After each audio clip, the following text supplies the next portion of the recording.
মৃত্যুটা তো আমি দেখছি না, আমি মোবাইলেও দেখি না।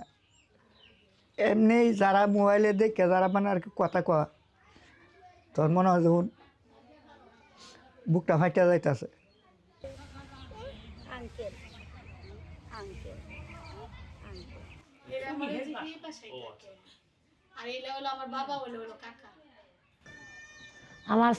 আমার ছেলে অসহায় মানুষ, তারা মারধর কইরা গাছের মধ্যে লটকাইয়া তারা আগুন দিয়ে পুড়িয়া দিছে। আমার ছেলের হত্যা বিচার চাই অনেক কাছে।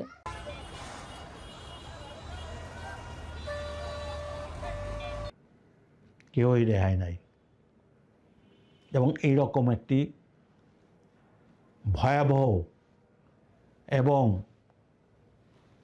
ভয়াবহ অবস্থায় মৃত্যুবরণ করতে হবে কি না, এটা এখন সবাই আতঙ্কিত।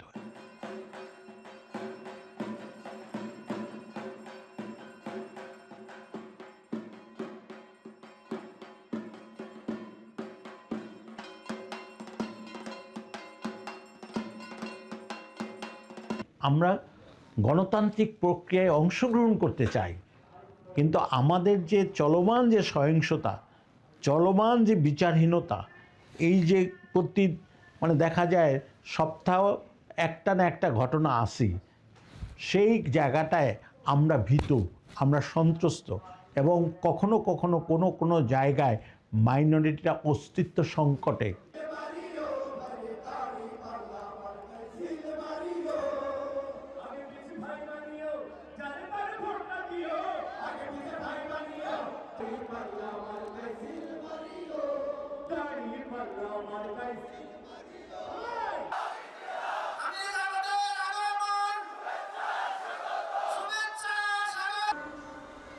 এদেশের 5 তারিখ থেকে কোনো প্রশাসন ছিল না, সরকার ছিল না।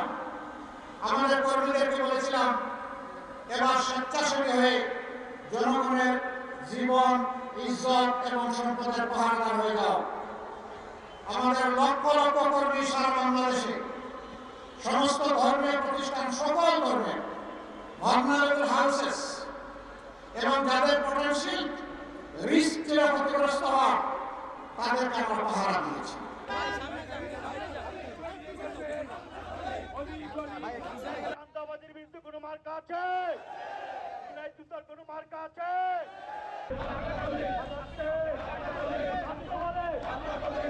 আমরা বলেছি যে আমাদের যারা সমাজে এই ধর্মবিদ্বেষ, আমাদের সাম্প্রদায়িকতা, সংখ্যালঘু নিপীড়ন, জাতি পরিচয়ের কারণে যে বৈষম্যমূলক আচরণ, সেটার জন্য আমরা মানবাধিকার কমিশনের একটা বিশেষ সেল থাকবে যারা আমাদের সংখ্যালঘু মানবাধিকার বরণ এবং যে কোনো পরিমাণ ধর্ম বিদ্বেষের বিরুদ্ধে তারা কথা বলবে এবং সেই অধিকারগুলো নিশ্চিত করবে।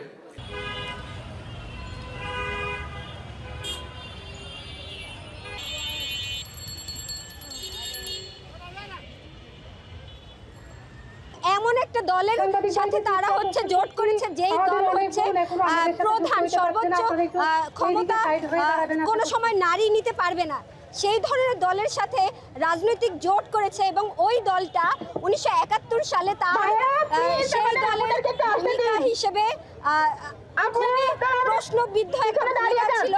এবং সেই দলের সাথে যখন জোট করে সেই জোটকে আমরা মনে করি না যে বাংলাদেশের পক্ষে যাবে।